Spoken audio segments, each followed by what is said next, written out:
Costa is brought to you by FQM Trident Limited, a subsidiary of First Quantum Minerals Limited.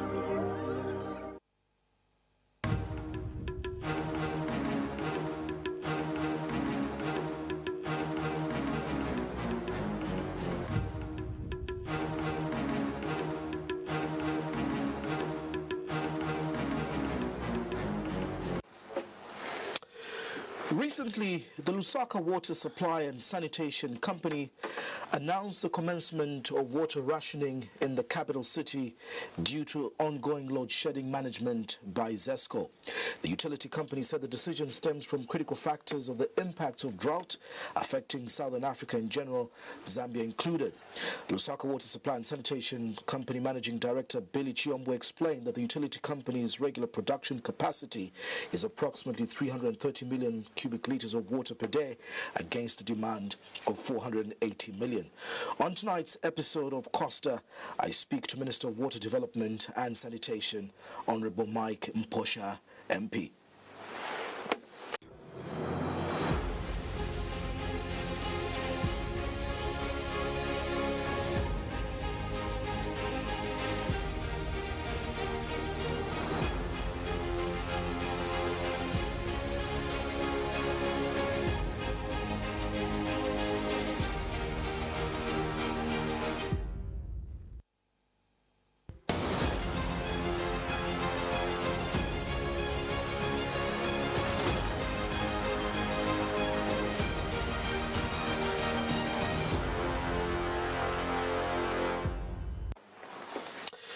Good evening.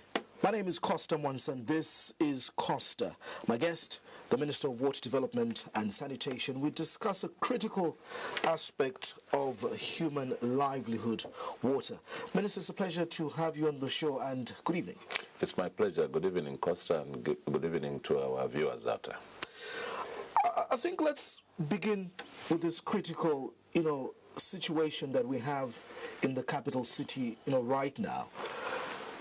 ZESCO told us that while load shedding will be happening, critical installations, hospitals, and I believe that a pump station such as Kafua, substation, whatever, is critical.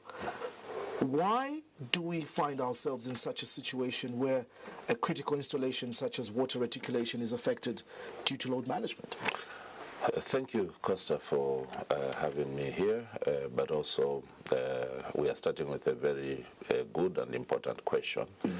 Let me say that, yes, we have a very serious challenge, not only for the capital city, but throughout the country, but beyond the country, in the region. Mm-hmm. Because the current severe drought that has hit Zambia has also, affected many countries beyond Zambia, basically the whole SADC region. In terms of energy supply, that has been affected because you know that over 86% of our power is dependent on water, which is hydropower. Mm. So because of that, we are having, issues of not having sufficient energy. Not again only in Zambia. I think 3 weeks ago I was at Cahorabasa in Mozambique, where the situation is so depressing. Just similar to Kariba. But you may wish to understand that Cahorabasa is sitting at an advantage because they are at the tail end of the Zambezi river. So they receive the water even after we have generated our power. We release the water in the Zambezi river and it goes, and then Cahorabasa uses it. But even with that advantage, they too are in a critical drop in terms of water levels. Now, what has happened is that, yes, it's true, when we were designing our disaster response, we looked at various interventions, including what you've just said, that we are going to spare critical installations, including the health facilities, as well as the water installations. Now, we have found ourselves with a challenge of the design. You have certain water installations which quite all right, ZESCO has spared from the current load management. So if you talk about Iolanda 1 and Iolanda 2 in Kafue, where we are abstracting water for the Lusaka consumption, that has been put on 24-hour supply. So we have a dedicated line which is servicing that. So in terms of pumping water from Kafue, unless there's a fault, but from the aspect of load management, we have been spared. Now, here's a situation. I'll take you through again using the Lusaka example. So we are abstracting water using Iolanda 1 plant and Iolanda 2. We pump the water through Chilanga. Okay, then at Chilanga we have a booster station which increases the pressure to push the water to come to Stewart Park in Woodlands, and from there we self-gravitate the water into Charleston, Matero areas and various parts of Lusaka. But in between you have booster stations. Now, for the water to get to the consumers, to the various consumers, the booster station requires power. Now, we are in a situation where at the abstraction point in Kafue, we have power 24/7. We come to the booster station because the design, the power supply design in that area is that this booster station is also connected to residential and other commercial properties. So ZESCO, for now, has to reconfigure that setup in order to leave the booster station with a dedicated line. As the situation is now, if they have to leave various booster stations alive in terms of power supply, it means leaving so many residential areas and commercial properties around there on supply. And that's why the challenge. But Minister, then the question is this the right way to go for government, for Lusaka Water to begin rationing water at a critical time where there's literally half the day with no power, because that spirals then into more disaster? We're just coming out of a cholera pandemic. You were telling people in Lusaka to bury shallow wells. If they're not having water, it spirals back into an epidemic. No, if you followed my statement, I think that position was corrected about a week ago. On a Friday last week, I undertook a tour to Kafue to just appreciate the water levels at our abstraction point. And I was accompanied by the managing director for Lusaka Water and Sanitation Company, as well as the board chairperson and other senior officials. We were accompanied by various media houses, and we corrected that position. It is not the desire of government that we begin to ration water, because that is going to have an effect in terms of health outcomes, like you are saying. Our desire is to ensure that even in the midst of the current situation we are in, we must be able, at bare minimum, be able to supply water for at least 8 hours. At least 8 hours. We understand, and I want to emphasize here, yes, we have a crisis, because even the water levels at our abstraction point in Kafue, Costa, last year, around this time, during the month of May last year, we were sitting at about 8.7 meters in terms of water level. This year, same time, we are sitting at 6.45. That is for Kafue. Kafue. So we have lost more than 2 meters in terms of water level, and that is a lot. Okay? Now, the point I'm making here is that, yes, we have this situation, the energy situation, and I want to emphasize that there will be no water rationing per se. The issue is that we are having a challenge. Once power is switched off in certain installations, it means we cannot pump the water. That is the problem. So, Minister, if I'm getting you right, is it that Lusaka Water, or you yourselves as government, are not being very honest with the truth? Is it a power problem or a water problem? Do we have enough water to supply the capital? Look, first of all, for you to have power, you need water. Like I've said, 86% of our power is generated from water. And this is the water that is not available now. I'll talk about a a tour we just conducted 2 days ago. I was just returning from Siavonga yesterday with Honorable Kapala. I'll speak to the findings there. So it's both the water and the energy situation, but as at now, we have at least good levels to pump in terms of to supply people. But we need power. Where we are switched off, as I said, because of the current configurations, then we have a situation, we have a problem where we can't pump the water. Now, the issue is that we are being very honest. Unfortunately, I think that statement which was issued by Lusaka Water was merely to prepare the people that we have this crisis, and in the absence of water, in the absence of power supply, we are not able to run our various installations. Were you as minister aware and consulted or informed by Lusaka Water that this is the route they're taking? No, first of all, we don't micromanage those institutions. They are independent companies. Of course, they report to us. So in terms of that statement, it didn't come through my office. Management issued that statement. But suffice to say that we sat down and we harmonized the letter. When that statement came out, it came out as if we are going to be deliberately switching off water or maybe to preserve water. But I think currently the truth is that in most situations where we are failing to supply water, it's because power has been switched off. Now, going forward, I've directed, I say, let's escalate the conversation between Lusaka Water and ZESCO to see how best we can reconfigure the supply. To some extent, in certain areas, it will cost ZESCO a bit more of some money because it means now they have to redirect, to reconfigure, reconstruct a certain dedication lines to the water installations. So we are discussing not only for Lusaka, but for all our CUs, 11 commercial utilities throughout the country.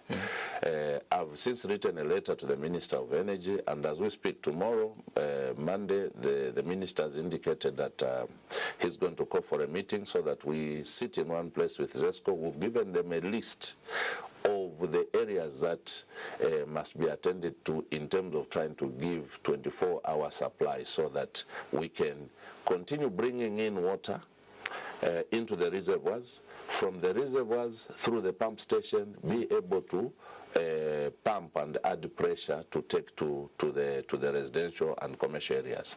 But what I want to emphasize there is that as much as we are putting all these interventions to ensure that we have a minimum of 8 hours supply in certain areas they will get a bit more. I just want to appeal to the people that we have a crisis at hand. The water levels are dropping so fast, and we are at this point of the year.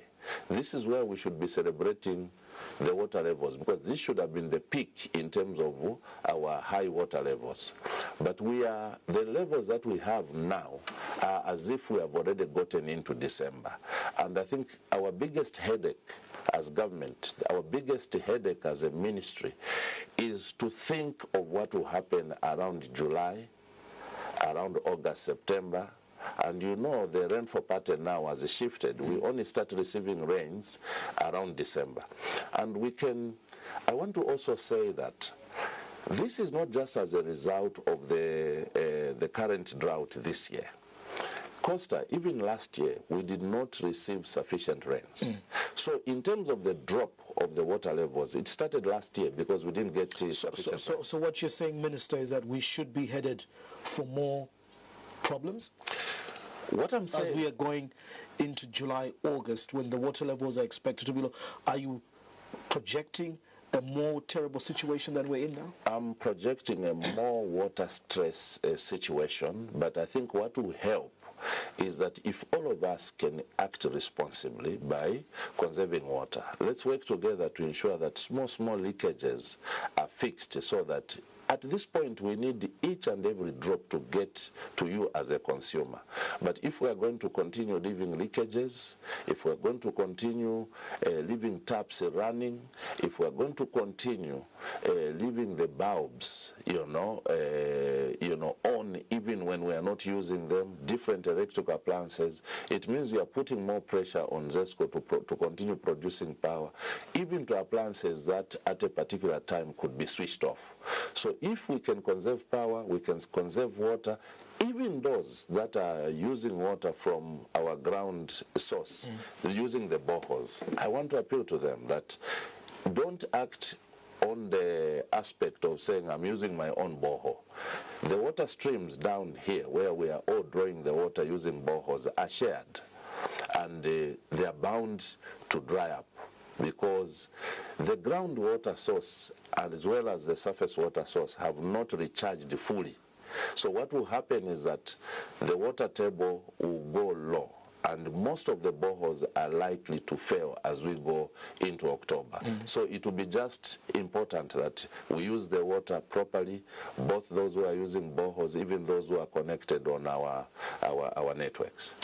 You project a more difficult situation water-wise, power-wise.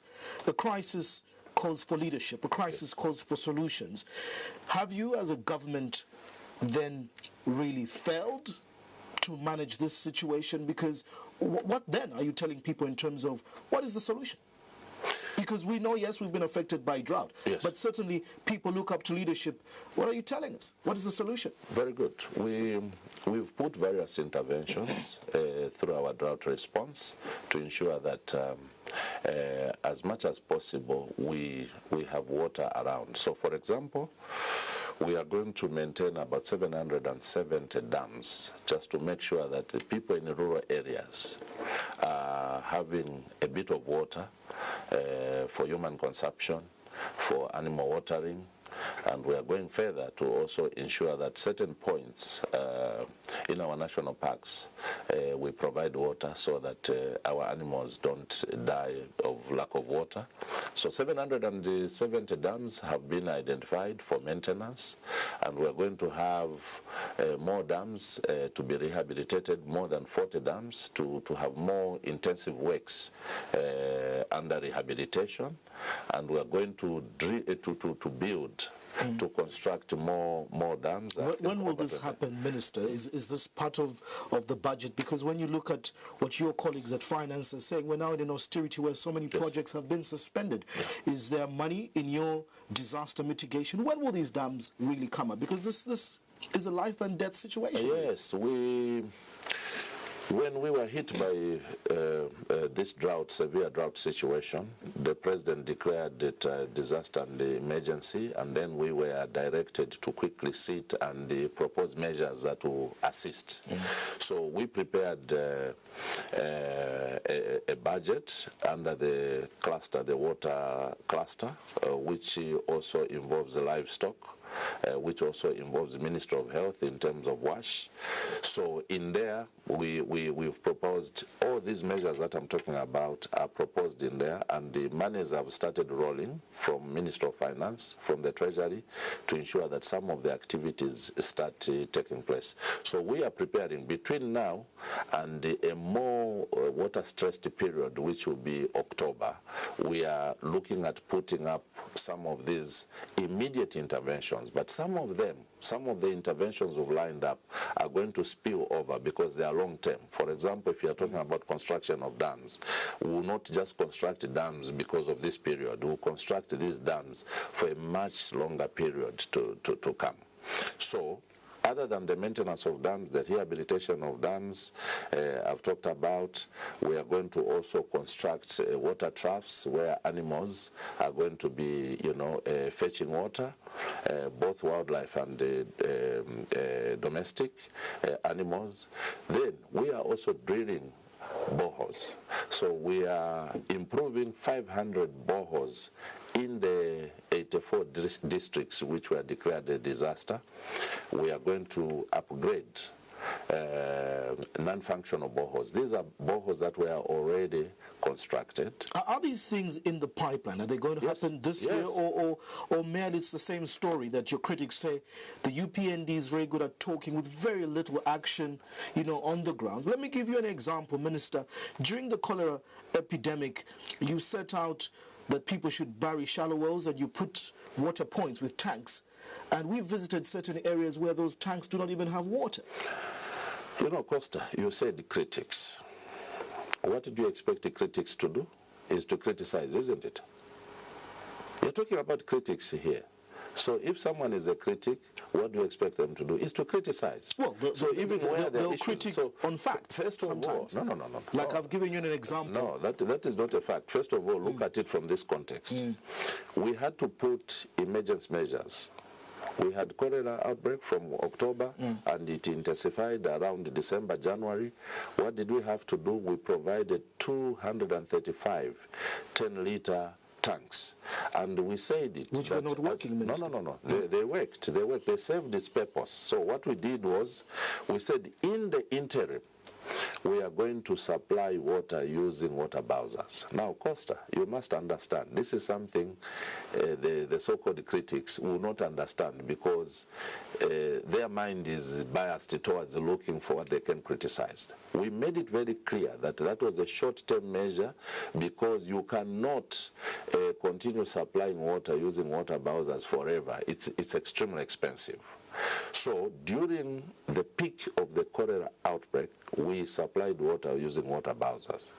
Now, we had to move further now in the long term to say we are supposed to continue supplying water into these 10,000-liter tanks. What do? We are supposed to drill boreholes which will be feeding water into these tanks. Yeah, and this project has started. Yeah, and these are the same places where we have visited as media, away from the critics. You've been there yourself. Yes. Some of these tanks have no water. And in fact, my question would be, Minister, that yes, we have no cholera now, but it might break out, because we told people to bury their only source of water, which is shallow wells. What lasting solution have we given them? This is what I'm saying. We've moved in to, I'll talk about the issue of shallow wells a bit. We've moved to drill boreholes. We provided 22 million kwacha, which will be spent in the hotspots in Georgia area and part of Kanyama constituency, which you know that these are our hotspots in terms of cholera outbreak. So we have started drilling boreholes there. So first of all was to identify areas where it would be safer to put boreholes. We didn't want to just drill boreholes and then the next, you know, these areas, George Compound and Kanyama, most of the areas are using pit latrine on the sanitation end. So first, due care had to be taken to ensure that we conducted an assessment, we got water samples on the current facilities. So they identified the areas where we wanted to drill these boreholes. First, we had to check the immediate, the surrounding areas in terms of the quality of water they're abstracting, to ensure that there's no contamination, so that whatever boreholes we're going to put there, we don't risk those boreholes to be contaminated. After that was done, we got the results, we got the reports. Then we moved into those identified sites, and I think you saw that I commissioned the works. So for the start, we are starting with the drilling of 20 boreholes. Now, I want to explain here that these boreholes will be fitted with pumps which will depend on solar. So they'll have solar panels, then we'll put the pumps there. Then we're going to also provide a network where we'll have a minimum of 10 different taps. So the water will be pumped from the borehole, go into those 10,000-liter tanks, and from there they'll go to various taps where people can draw water from, and we'll provide about a network to take care of about 10 taps. And this is what we are doing in the and this is work in progress. This is work in the pipeline. We have commissioned. We have started. The drilling is ongoing with a few challenges here and there. Some boreholes Is this CDF money that we're using? No. This is money from the Treasury. Because we've also heard that you're encouraging constituencies to drill boreholes through CDF. Yes, yes. What we have said, in fact, from the time that we increased the CDF, we enhanced the CDF, we have been encouraging that let us prioritize issues of water and the issues of sanitation, so that in all the constituencies we want people to have access to clean water, we want people to have improved the sanitation. But in the midst of this crisis, we have scaled up that call to ensure that the constituencies prioritize issues of water. So now, I was talking about further interventions that, other than the dams that I talked about, we are going to drill more boreholes. So we are going to have more than about 500 boreholes being upgraded to be fitted with the solar pumps, so that we can have piped water schemes in various communities. Then we are going to have about 1,500 new boreholes to be drilled. Okay? We are going to have 110 commercial boreholes to be drilled in various commercial utilities to improve, to enhance the capacity by our CUs to abstract groundwater and the supply to the various communities. These interventions have already kicked in. A bit of money has been received. We have started. Once we account for the money that has been released to this cluster, then the Treasury will be able to look for more money and push in, so that come summertime, when this situation will be even more stressed, we'll have all these interventions up and running. Minister, what you explained to me this evening sounds so lovely. It sounds so interesting. But the actual picture on the ground is different. Is it again this aspect where the politicians or the leadership, just make these flowery speeches trying to tell people we're doing something, yet the reality on the ground is different? And how do I back this up? Look at the budget percentage allocations to your ministry, to the Ministry of Environment. We're talking less than, I had your colleague here from Green Economy, less than 3%. Your ministry, very critical. If we have to even attain sustainable development goals, the allocation to your ministry is paltry. So on one hand, you've got these lovely plans, but the actioning in terms of, are we a serious country in terms of ensuring that we put our money where our mouth is? Because you'll agree that what you get in the budget really cannot build you 770 dams. We have support from our ICPs, international cooperating partners, to support the budget, to also complement in addition to what is coming from the budget. But let me say this, Costa, even if I was to be given the whole budget of this country to put into my sector, to be used in 1 year, the issue is also, are you sure that you are going to absorb all that money in 1 year to do all those projects? So, first of all, you can only get so much because there are also various competing needs. As much as this sector is important, indeed it is very important, you have to take care of the health sector, you have to take care of education sector, you have to take care of green economy and various sectors. So you have to share, and that's how the budget operates. You can only get so much. Yeah, but you agree with me that yours is very critical. It is. Because the same water we need for power, which is a source of production. The same water is life we need for agriculture, we need for irrigation. And the UPND in opposition were very aware of climate change, and you campaigned on a promise that leadership is what was missing.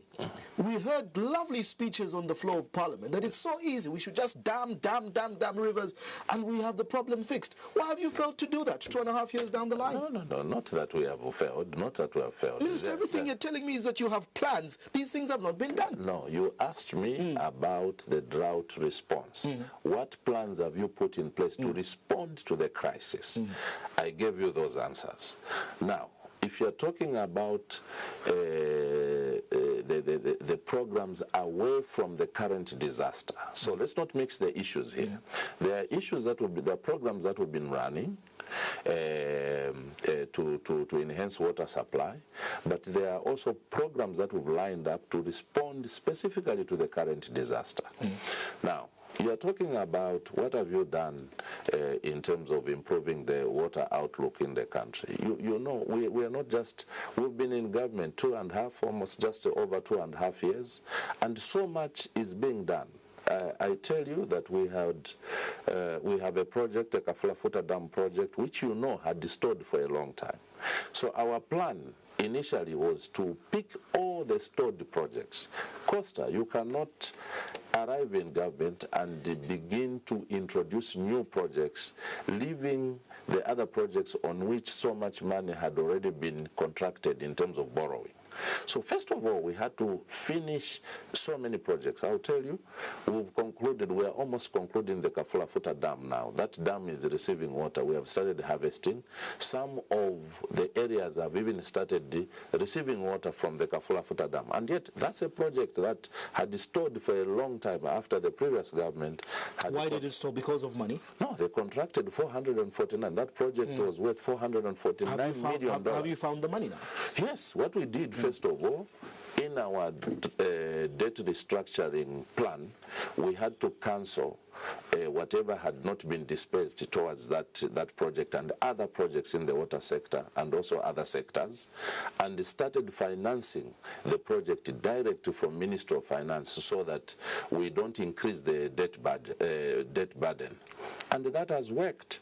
That project, within the course of this year, will be commissioning. Most of the components are at over 95% complete.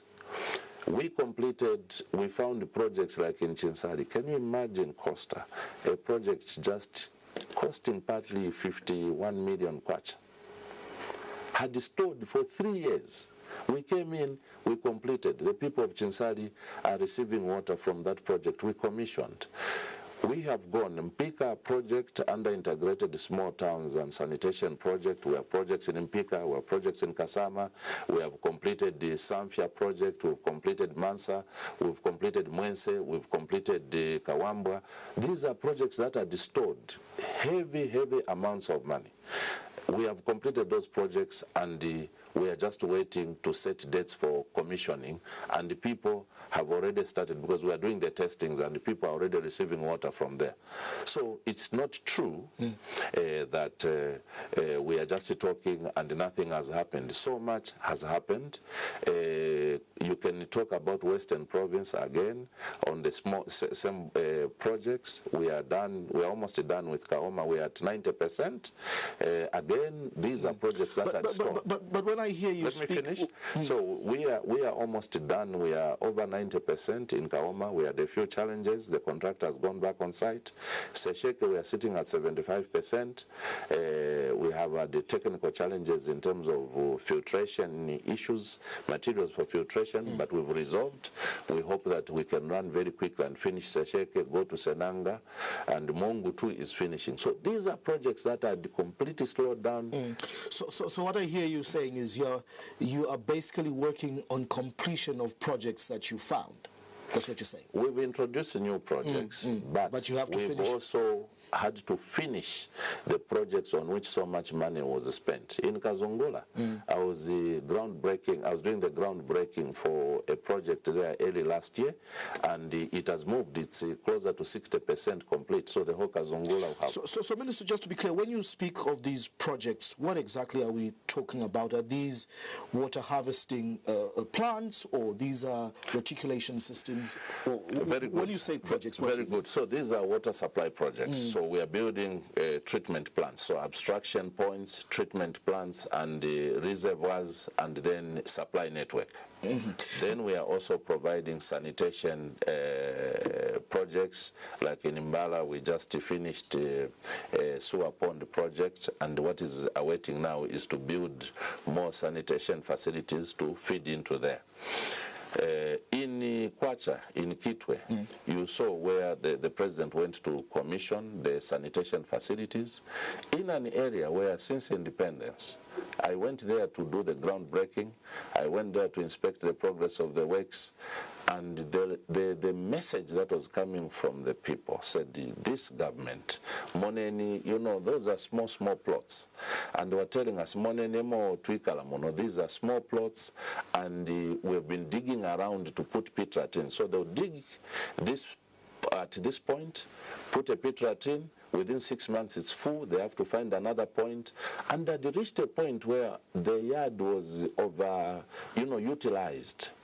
You know, so our intervention to provide the sanitation, the president directed us and said, look, we can't continue keeping people in that situation. Can we go in, find money, go in and do these works? We went in and built those facilities. And like you said, the critics have tilted the angle and said, how would the president go and commission just a small toilets? But look at the number of those toilets, more than 2,000 to service the people, to enhance the dignity of our people. When people go to flushable, to go and use flushable toilets, and now they don't have to worry about digging their yard for space for pit latrines, I think any serious government must look at the low-class level, if you like, to improve their livelihood. I think that should be the focus of any serious government. And I think what we did there, we started that project, we completed it, and I want to tell you, as a minister in charge of water supply and sanitation, you concluded a 2,000 units project in Kwacha, which will actually improve the lives of the people. For me, I'm extremely happy that the lives of the people there, the people are going to the toilet on a flushable toilet. I think for me that is very good, because in the long term, the diseases, the high cases of dysentery that characterized an area like that Kwacha area will be a thing of the past. Let's talk the recent, tour, undertaken to give, a clear picture of where we are as a country, as a region. And as you give us the picture in terms of what the Zambezi River Authority is saying and what you, the experts, are saying in terms of the water scenario, what is the long-term plan in terms of especially the 770 dams that you're talking about and water harvesting? I ask this because we've seen so many development plans. Minister, you were in government even before at the local authority level, from the 5th to the National Development Plan. Zambia is sort of divided in half, where the northern part sometimes gets flooded, I think in the last couple of years, when the southern part will have drought. And the key question is, why don't we harvest this water when it's flooded in Luapula, it's flooded in the north, it's raining heavily in northwestern province? Why don't we harvest this water? And this is where sometimes you come in and say, you as a government, you just talk. First of all, any journey, Costa, starts with a dream. It starts with a dream, even at our personal level, where we are coming from. You had to dream to be a CEO where you are, so you set a roadmap. So it can't be that because you make a pronouncement and say we want to move in this direction, then someone says you are just talking. It has to start from somewhere. So, yes, we have the central going south, getting very stressed, and yet this is a very critical part in terms of power generation, but it's over the years it's getting less and less amounts of water. Where we are sitting now, the current situation, we undertook a tour with the Minister of Energy to Kafue Gorge, and then we went to Kariba. The situation, Costa, is extremely depressing. At Kafue Gorge, we've lost more than 2 meters of the water level. Same story, like I told you earlier, from the Kafue abstraction point here, 56 kilometers from here. But Kafue Gorge also, in terms of water level for energy production, we have lost about 2 meters. At Kariba, we are supposed to be sitting around 10 meters. Just average normal, we're supposed to be sitting around 10 meters in terms of water height, water level. But we are sitting just above the minimum. We are sitting 1.88 meters above the minimum operating level. From the expected 10 meters? We've dropped from 10 meters. To below 2 meters? Yeah. So Meaning, once we just lose this height, the 1.88 meters, then that Kariba plant must shut down, because beyond that you are going to damage the equipment. Because what will happen now is that you are going to start abstracting water into going to the turbines, which is mixed with air. And once that explodes around the turbine, you will have damaged the turbine. So just one turbine, if those bubbles, they explode there, it gets damaged, we are told that it will take about 18 months to have it repaired.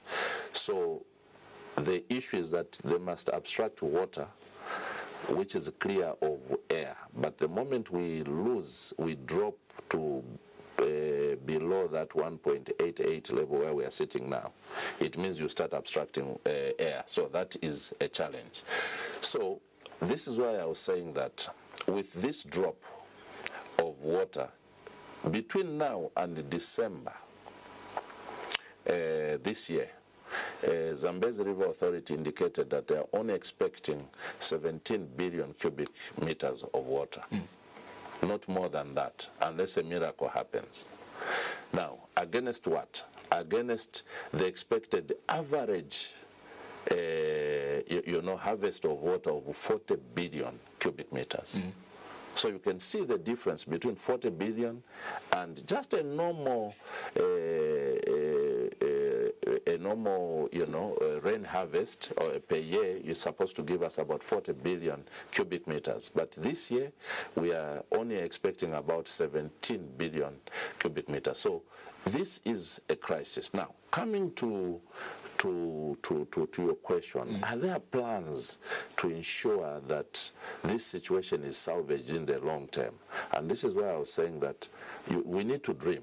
And our dream now, and our focus now as government, is to think of how we can transfer water from the northern part, which gets flooded. Right now, as we speak, in Mpulungu, we were getting a report last week that the lake was getting flooded.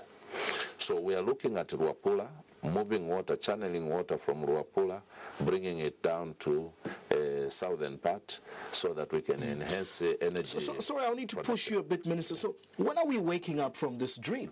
Because this is an emergency. Yeah, this is an emergency, and we have already started the engagements to look at the studies that have been there in the past. I think the problem is, I see your fear. We're too anxious because I'm sure as Minister sitting in cabinet, you see video extracts of when President Hichilema was in the opposition, and he could say things like, it's poor leadership, look at what our friends in Dubai are doing, water harvesting. Why should we fail to do it in Zambia with 60% of water in the SADC region? And people voted you people on the basis that you had a plan. Exactly. To be told we're still dreaming? Exactly. No.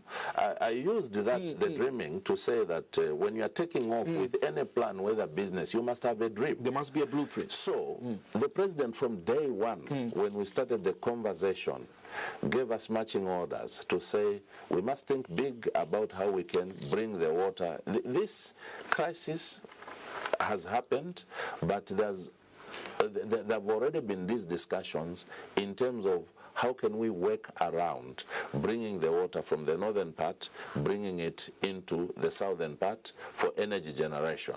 So various discussions have taken place, and it's the issue of now looking for money. We're looking for money. Do we have a project time frame? No. First of all, we have to look for money for a feasibility study to be undertaken so that we see. But I can tell you, to move water from that part to this side, it's a distance of just about 115, 110 kilometers. But of course, we have some elevations around, meaning that at some point you have to pump water to get to a point where now it flows naturally. So it's not simple. This is why we need experts to undertake the study, and on the basis of that study, that's when now we can pronounce a project. I'll take you just back again to domestic water consumption. Literally, from a country point of view, we've got various utility companies across the country. Most of the water and sanitation complaints from residents, whether it's in mining towns that depend on mining water pumped out from mines down there or whatever, you always have people complaining about a utility company that is serving them bills or literally poor services. I know they're supervised by NWASCO, but ultimately into your ministry. How would you describe the scenario in terms of the quality of service and just the sourcing of water by these utility companies? Do we have enough water aquifers across the country? Because it's one thing to put even flashable toilets, but do they have water running through them? Yeah. So in terms of having sufficient water aquifers, it's another thing that now we have said we need to do. You heard the Minister of Mines pronouncing that they have to do the mineral mapping, and we are doing the water mapping to understand which areas we have aquifers that are inland, aquifers that are transboundary, which are shared between countries or among countries, and also how much water do we have there. Because times have changed, and with the climate change now effects, you might find that the positions have shifted. So we need new information which will speak to a number of emerging issues, and we are doing very soon, resources allowing, we'll be doing the water mapping so that we understand where we have how much water. That will be done, but also to say that you raise the issue of the water coming from the mines. There are certain areas, yes, like on the copper belt mainly, where water which is pumped out is recycled, treated, and it's being consumed. But then we also depend on the mines to indicate how much water they are going to give you, because remember that they also need this water. They use it to cool their equipment and all that. So we are working, our CUs, particularly Mulonga, they work on the basis of when this water is available. But we also have alternative, points where we draw water from the Kafue River into supplying the people. Then the ones from the mines comes in to just supplement what is already there. But you must understand, Costa, that the population has been growing. Not too long ago, this country, we were operating with the statistics of 12 million, population of 12 million, and it's gone up to 20. But has there been some corresponding infrastructure development to respond to the population growth? Because as the population grows, you have emerging communities, and which are not receiving the same amount of investment to respond to the emerging communities. And for many years, you alluded to this fact, we're coming from many years of very less investment in the water sector. And this is what we're working on, to gradually improve the budgetary allocation. It might not be sufficient like you lamented earlier, but you can only get so much. But I want to say that we are receiving a lot of support from the cooperating partners to ensure that we respond to the population growth, we improve our infrastructure. And you are right that there is need to ensure that we build more infrastructure to respond to the current population and beyond. I'll touch again on the infrastructure, but back to my issue on the quality of service and the utility companies. As a supervising ministry, again, I want to hear from you ministers, because people complain, and I mean even just here in Lusaka, that you get water bills for a service that is not given. I mean, the erratic supply of water, the disruption. Yes, are these utility companies running viably? As a supervising ministry, are you happy with the quality of service? Our commercial utilities are overwhelmed. Are overwhelmed because of what I've already said. Infrastructure. They are operating on very limited capacity in terms of infrastructure to respond to the communities that have grown within a short space of time. Secondly, we are also operating, the CUs are operating on extremely dilapidated infrastructure, which is seeing us have a lot of, high levels of non-revenue water owing to leakages, owing to illegal connections, and these are issues we are being supported by the budgetary line, but also the cooperating partners to ensure that we gradually attend to them. Secondly, the issue of also the tariff. In Zambia, when you look at energy, you look at water, you can do your own research. You are going to find that in the region, we are the lowest in terms of tariff. So in terms of the CUs operating viably, it's really very difficult. They're having challenges. I think the last tariff adjustment was in 2019. Are you trying to make an indication, Minister, that we should be looking at some tariffs going up for water? For any good service. Is that a consideration you're making? Costa, for any good service, if you have to get a good service, you must pay for it. Unfortunately for water, water is life. Water for a long time has been perceived as a social good, and you find that even in the budgets, including you, Costa, probably, when you are doing your budgets in terms of what you are going to pay for DSTV, you are going to pay for ZESCO, you are going to pay your road taxes. Water will be least and yet very important. That is what I see around and what I hear. So water is, even the water bills in institutions, you find that the water bill will be paid last. So really, for us to enhance the service, to get a quality service, people must pay their bills, on time. But we must also understand that the CUs are getting the tariffs that were last adjusted, I think, in 2019. They haven't had an adjustment, but this is not to justify the poor quality. I think we desire to improve the quality of service, and this is why we are continuously tapping on various support so that we can improve. But investment is required. Let me get back to an important aspect of investment into infrastructure, old infrastructure, dilapidation, but also align it to the population explosion. Some experts, Minister, say there's some sort of disaster or explosion looming for Lusaka. You touched on the population. I think the last census shows us that the capital, because of a lot of urban migration and everybody's looking for jobs, now is sitting at under 4 million people. Give us a bit of understanding in terms of the population versus the infrastructure we have. More recently, you undertook some Ayolanda project to expand the tank and so on. But again, when you look at certain areas in Lusaka, Chalala, for example, and others, every house from Wharfens to Wharfens has a borehole. So I have a house here with a borehole. My neighbor has a septic tank nearby. What are we expecting in terms of groundwater contamination for Lusaka? This is what experts are saying. Are we working around the plan of ironing this out? Yes, we are. We are. Not too long ago, 2022, we reactivated the Ayolanda 2 project, which again had slowed down, I think, issues of finances. And when we took over, we looked at the projects that we needed to prioritize. And the Kafue bulk one, we prioritized it, finished it at a cost of $150 million. And that added to the daily supply in Lusaka by 50 million liters of water per day.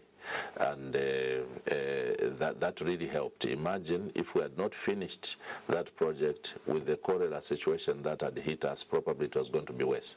Now, to address the Chalala issue, yes, we are working on another project, and the discussions are ongoing, and we are pursuing a PPP model to bring in a third line from Kafue. Now, I want to say the Ayolanda 2 project, which is the Kafue bulk project, has a provision for expansion. So, is this the bulk water transfer project? Yes. No, not bulk water transfer. We are bringing water, we are abstracting water and supplying. The bulk water transfer I was talking about is where we're going to transfer water from Ruapula to bring it into the Kafue River and improve the water levels for energy generation and what. But this particular one is, it will be another network, another line to bring water, yes, bulk water to abstract from Kafue.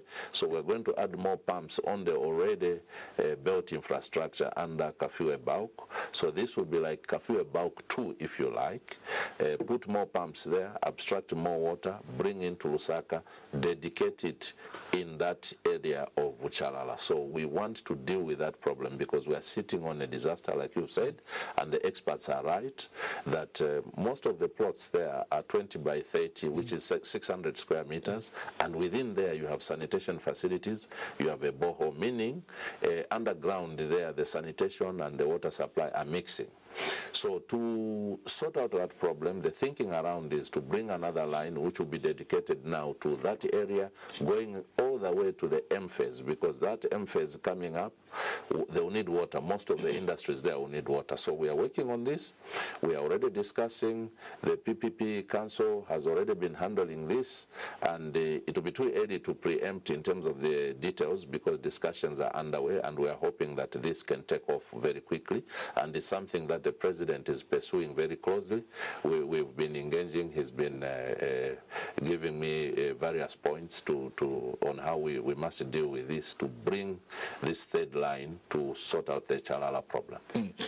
The population in Lusaka versus the infrastructure, where are we? Are we sufficient?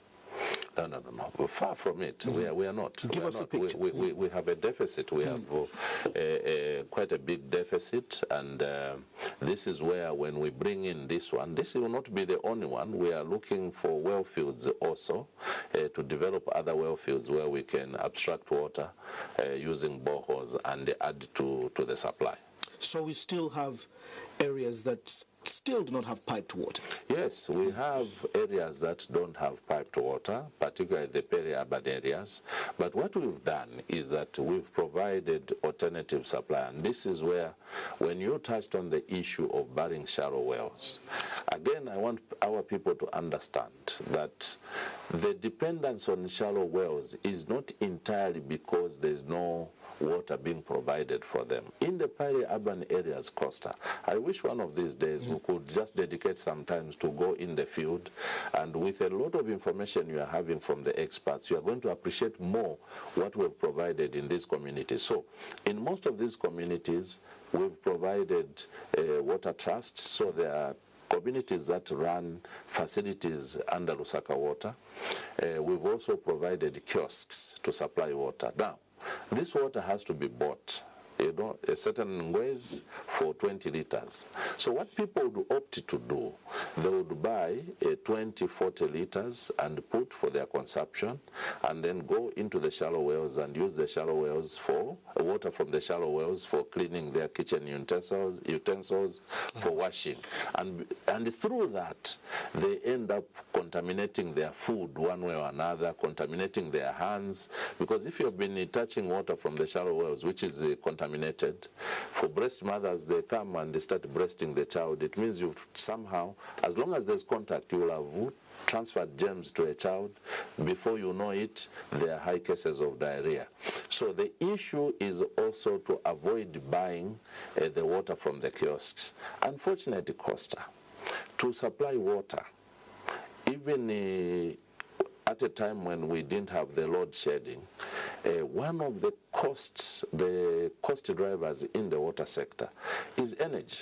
You have to pay a lot of money to run, a kiosk, to run a water trust, and it can't be provided for free, unfortunately.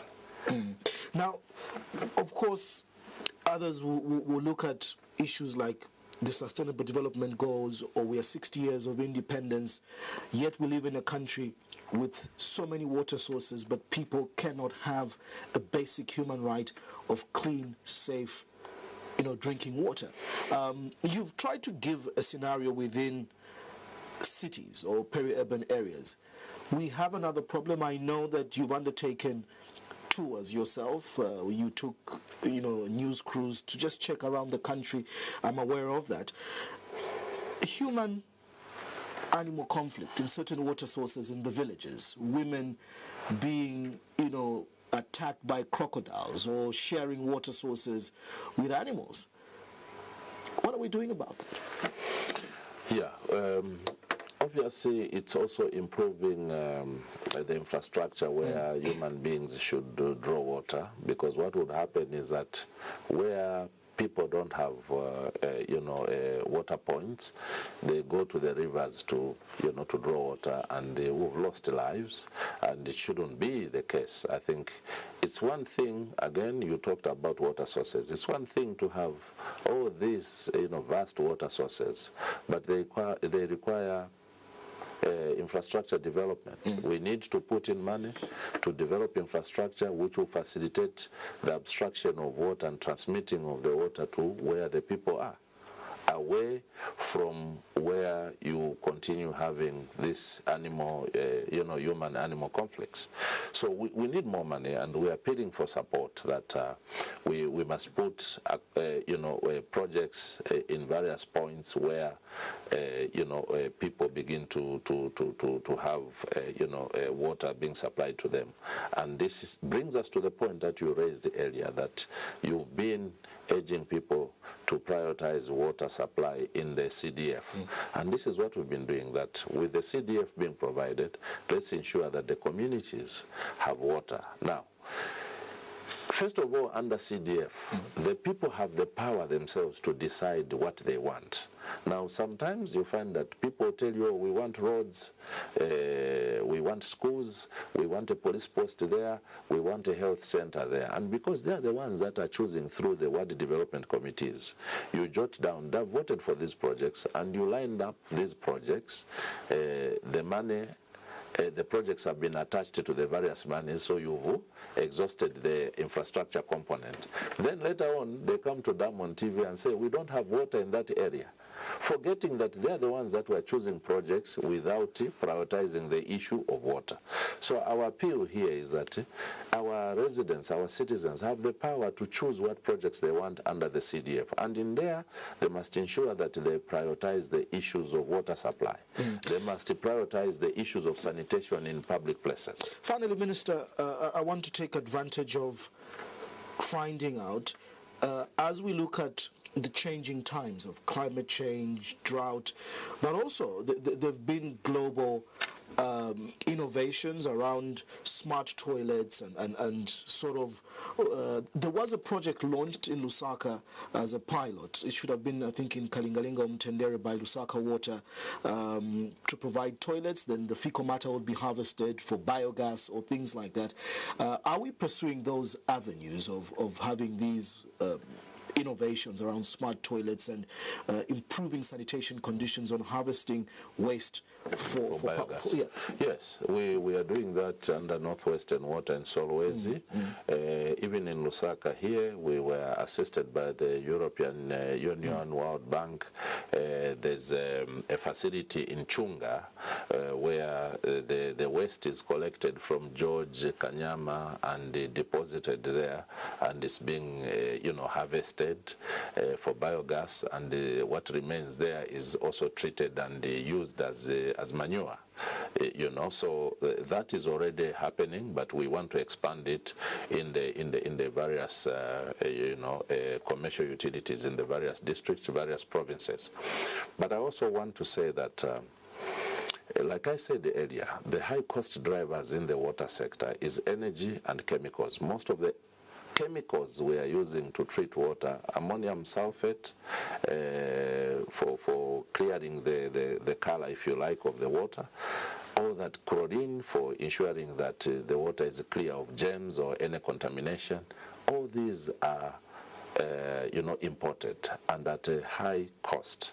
So that is one. Then energy also. What are we doing about it? We are trying to attract companies that could come and set up the chemical manufacturing factories in the country so that we can be buying these chemicals locally. That is one. Some of them have already started, but we need to have more so that, they can compete, and then that can somehow control the price. The second one is what interventions are we putting in place around energy to mitigate the high cost of energy on the CUs. I want to say that we've been for a long time looking at now bringing in solar to run our pumps during the day. And I'm happy to mention that we've received the support to the tune of 3.3 billion kwacha, and this is a program called the Nexus Energy and Water Project for Zambia, NUSA, if you like, being supported by the European Union and the KfW, the German government, and this, for a start, will support 5 commercial utilities. This is Chambeshi. Chambeshi Water and Sanitation Company supplies water to Muchinga and the Northern Province. Then we have Lukanga, which takes care of Central Province. Then we have Vunkana Water, which takes care of Kitwe, Karurusha, and those other neighboring districts. We also have Eastern Water and the Swasco. So these 5 are going to be piloted under this project to ensure that their facilities, their water installations are equipped with massive solar panels so that during the day we are running on solar. Then in the evening we can run on Zesco power. And we hope that this in the long term will help us to manage the cost of the bills, the power bills. Minister, thank you so much for talking to us this evening. Thank you, Costa, for having me. Thank you so much. There you have it. Minister of Water Development and Sanitation, Mike Mposha, has been my guest on Costa this evening, painting a picture of what really climate change, drought, has done in terms of the water situation in the region, in the country, and of course the caution that we must be able to use our water responsibly. You can also catch this episode on a live stream on Facebook. It's Diamond TV Zambia. It's also the same, Diamond TV Zambia, on YouTube. Good night. God bless.